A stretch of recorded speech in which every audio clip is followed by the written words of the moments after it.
La radiocommande est actuellement le principe de commande de grue le plus moderne. Elle permet au grutier de sélectionner la meilleure position de travail tout en lui permettant d'accrocher lui-même la charge.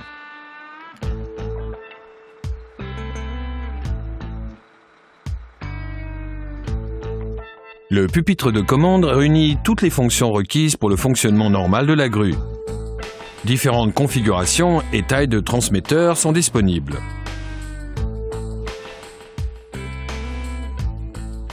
Sur demande, des fonctions spéciales comme les stabilisateurs radiocommandés ou diverses fonctions châssis peuvent être ajoutées.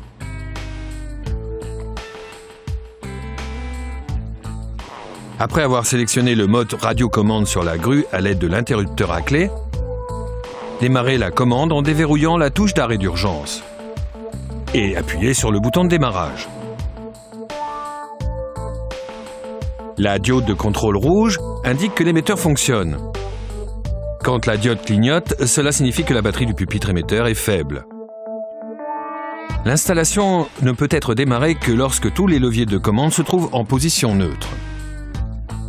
Si le pupitre de commande est équipé d'un retour d'information du Paltronic, on ne pourra manœuvrer les leviers que lorsque la diode OLP clignotera. En fonction des besoins du client, les leviers de commande de la grue peuvent être linéaires ou en croix.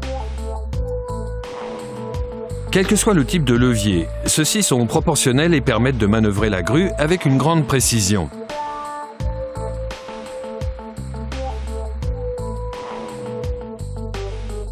Il est également possible, en actionnant la touche micro, de réduire la vitesse maximale par palier. La diode verte indique par son clignotement quelle vitesse est activée.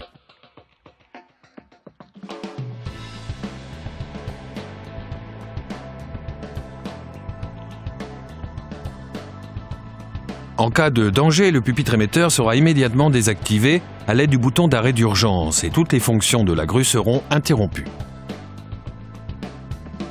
Ce même bouton servira à mettre l'émetteur hors circuit une fois les travaux terminés. L'émetteur se déactive automatiquement si aucune fonction n'est activée pendant 5 minutes. La touche ON permet de réactiver l'émetteur.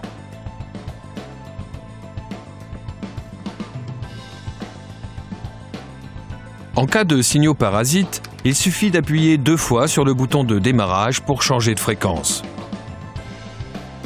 Ceci peut s'avérer utile en cas de perturbation provoquée par la présence d'autres engins sur le chantier.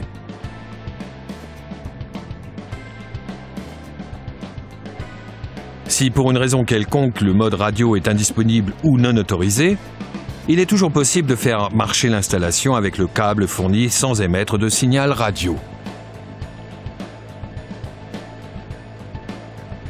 En cas de panne, le code erreur numérique indiqué sur tous les appareils de la nouvelle génération P2 fournit d'importantes informations aux techniciens.